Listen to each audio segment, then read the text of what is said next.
Hey YouTube, in this video I'm going to take a men's XXL shirt, which was really cool to begin with, and I transformed it into a woman's hoodie dress. And so I really like how it came out. Here's what the men's shirt looked like before. And here's what it looks like now.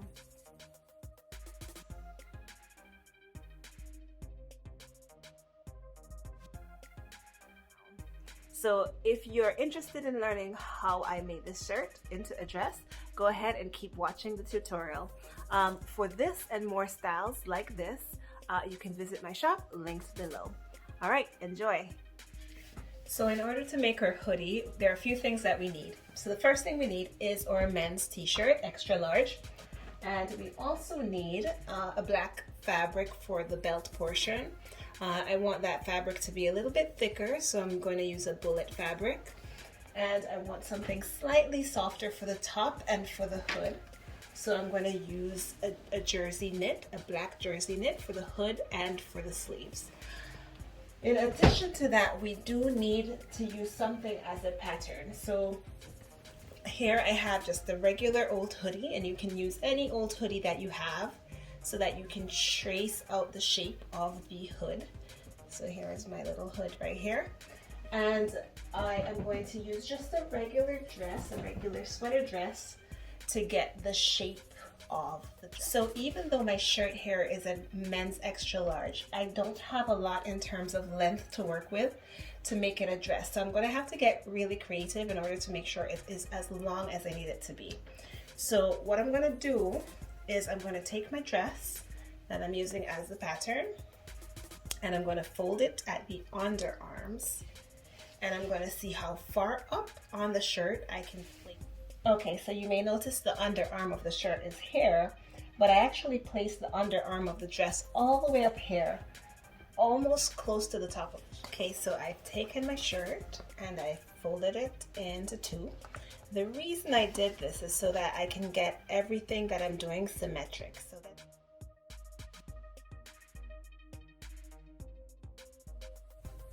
All right, so I'm fully committed to this upcycle now. The sleeves are gone, the collar is gone. It's going straight across. That's going to be the top of the orange portion of our dress.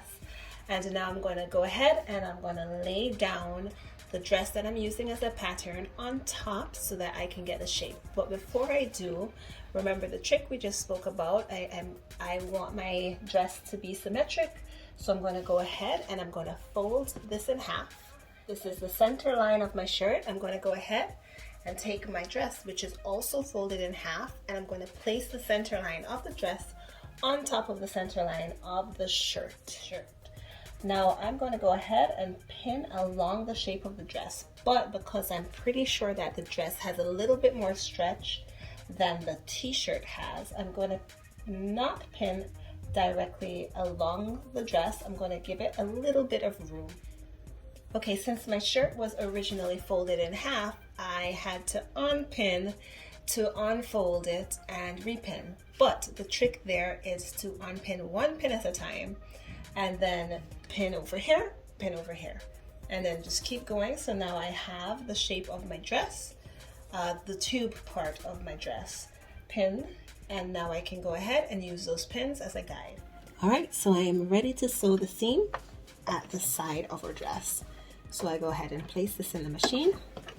I can use a zigzag stitch for this section, but I don't have to. The side seams, it's okay if you use a straight stitch, but a zigzag seam allows for more stretch. If you think you're going to be tugging at the dress, it's safer to use a zigzag stitch. So let's go.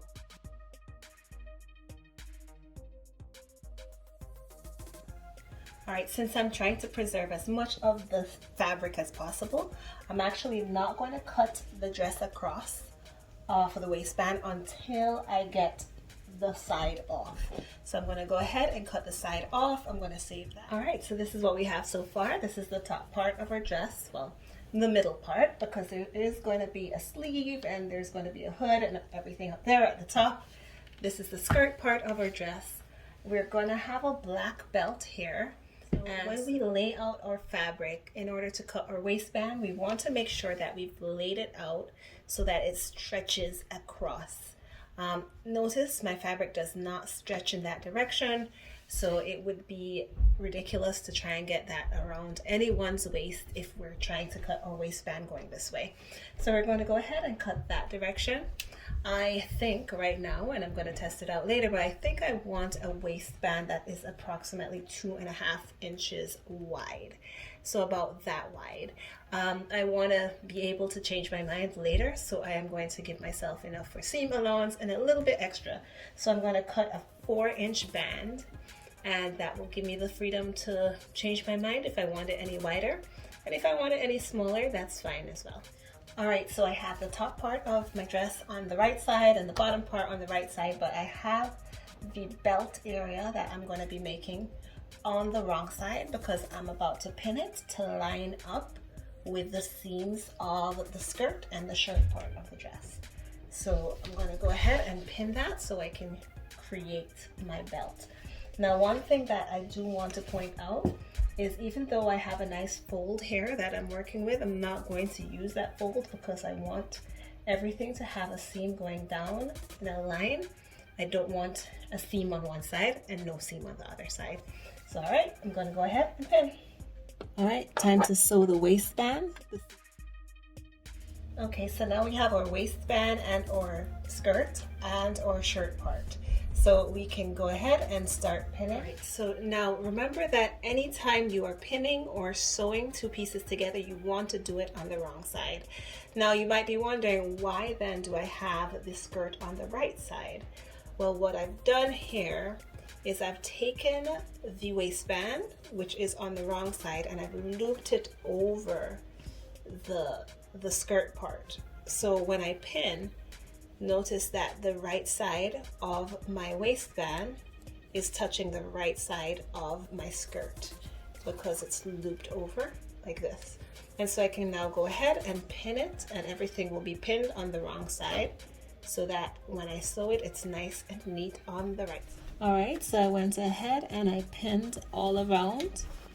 As you can see, the waistband is now attached to the skirt and to the shirt. And so now when we're ready to sew it, you want to make sure that you are on a zigzag stitch or some other stitch that stretches. Before you had the option, but now when you're sewing the waistband, you do not have the option. If you do not sew it on the zigzag or another stretchy stitch, this will not go on. All right, so I just wanted to show you what we have so far. So this is the dress that we're using as our pattern. And right here we have the dress that we've made so far. What we're gonna now make is a very, very cropped top, a very cropped sweater that we're gonna attach to our dress with sleeves. We're also going to be making a hood and we're gonna attach it to that. And there's going to be some great accent pieces that we're going to also be adding to our dress. Okay, so I folded my fabric, my black fabric, into 4. So this is the area that's folded here, just like how the dress is folded here. Again, I do that to get the symmetry correct. All right, and so I've put my dress on top of my black fabric and I've pinned the outline of the dress, and now I'm going to cut around so that I can create the bodice section of the very, very top part of the dress. All right, so this gives you an idea of what's going to be at the top. As I said though, there's going to be some accent pieces, so it's not going to look exactly like this. All right, so I'm going to go ahead and pin the part that I just created onto the dress that we've made. Remember, you want to pin the right side to the right side. All right, so as you can see here, I have pinned the top of the dress onto what we had before.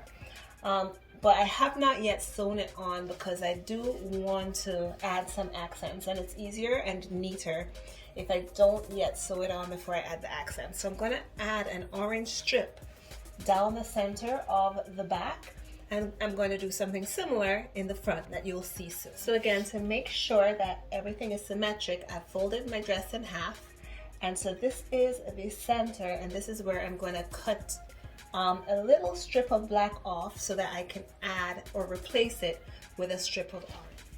All right, so as you can see here, I cut out a slit from the middle, and I am going to replace it with a piece of scrap that was left over. And I'm going to stick it. So here's the strip that I added to the back. I like how it came out. I'm going to do something different with the front. So in the front, as you can see here, it's still pinned. What I plan to do is sew this to the hem of the gap that I created. So here we go. I will go ahead and sew it so that you can see a strip on the left side. And I'm not really showing it to you well, but you're going to see the left side, there will be a strip. And on the right side, there will be another strip. This one is plain. All right, so I've attached the accent pieces onto the front now. So they're on the back, on the front. All right, so now I'm ready to make the hood, and I have my Old Faithful hoodie here. Nothing special about this hoodie. All I need it for is the shape of the hood. All right, so I have pinned the outline of my hood, and now I'm going to go ahead and cut it out. But before I sew it up, I'm going to do something similar because I want an accent piece of orange going around. Okay, so here's the hood that I've cut out. It's all black, as you can see. But as I said at the start of the video, not an ounce of orange is going to waste. So I cut a strip of orange, and I'm going to go ahead and I'm going to pin it to the outline of my hood. Okay, so as you can see, I went ahead and pinned the strip with the hood. So now I'm going to go ahead, take you to the sewing machine. Okay, so I just sewed the accent onto the hood, and this is what the orange looks like on the back. Pretty cool. Okay, so I went ahead and I pinned the hem of the hood that we just created. So I folded it twice under so that we could get it to look like this. I also attached the hood by pins to the back of our dress and all the way around to hit our accent piece that we just created. Now, my hood went a little bit over, so I just did some adjustment because I wanted this to line up perfectly with that accent piece. Not on just one side, but on both sides. So now, once I have everything lined up correctly, I can start to actually sew. I've changed the setting on my machine back to a straight stitch just because I think it looks a little bit neater. And I'm going to go ahead and sew the hem of the hood. Okay, so to hem the armhole, I'll call it an armhole because it's not quite a sleeve, I fold. This is a small fold, and then I fold again. And I pin just to hold that in place, and I go the whole way around to hold the whole thing in place, and then I sew. And again, when you're sewing anything that needs to be stretched, make sure that you have your machine set for a zigzag stitch or another stretchy stitch. Okay, so I'm all set to go ahead and hem the sleeves, the short sleeves now. And the trick to this, to make sure that you have that precision that you need for this very small hem, turn your clothing on the right side. You want the right side out now. I know I've been saying the opposite this whole time, but now you want to turn it on the right side out. Make sure you're on the zigzag stitch and stick your hem in so that you're sewing the inside. So we're still sewing the inside, but the clothing is placed right side out. So. All right, so my sleeve is officially hemmed and the dress is actually fully officially sewn. I just have one more accent piece that I decided to add, and that's going to be a lace that I'm going to go ahead and lace through the hood and also through the collar. All right, so I finished sewing the dress, and now it's time to accentuate things even more. And so I'm going to add some grommets, I'm going to add a lace, and so I'm going to talk about how to add the grommets.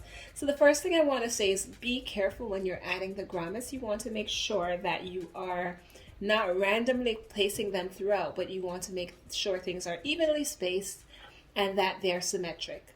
So when you put the lace in, you want it to really look right. You don't want it to look lopsided.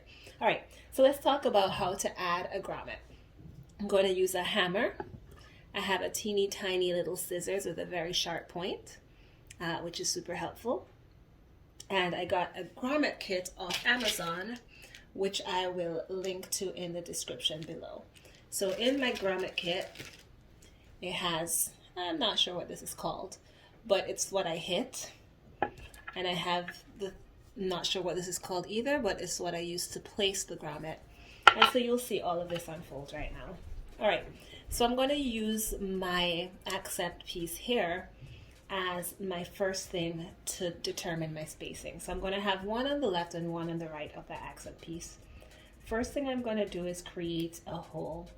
And the reason you want a really sharp scissors, and preferably a really small scissors, is that you can create a nice small hole in the fabric. You probably can't really even see that. But you want to create a nice small hole, but you want to make sure that that hole is actually a hole. And right now I'm going through 3 layers of fabric, and I made it the whole way through. Then I use my, whatever it's called, to space my grommet, or to position my grommet. All right, so hold on before I just start going. The grommet comes with 2 pieces. This is the part that shows on your sweatshirt, and this is, I think it's called a washer, the very, very flat piece. So the piece that's on my sweatshirt, I'm going to go ahead and put face down on this little thingamajig. And then I am going to take the outside of my sweatshirt and place it on top. And again, I'm going through several layers of fabric. I want to be careful. I don't want to destroy anything I've done so far. And now I'm going to take the washer and I'm going to place it over. Once I have everything positioned, I'm going to take this thing here, which has a little hole at the bottom, put it over, and then I hammer.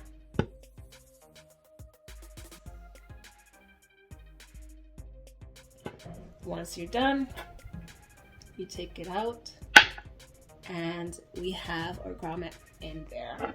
Now, so after I added the grommets, I played around with a few different ways of lacing the hood and lacing the collar, and this is what I finally decided to settle on.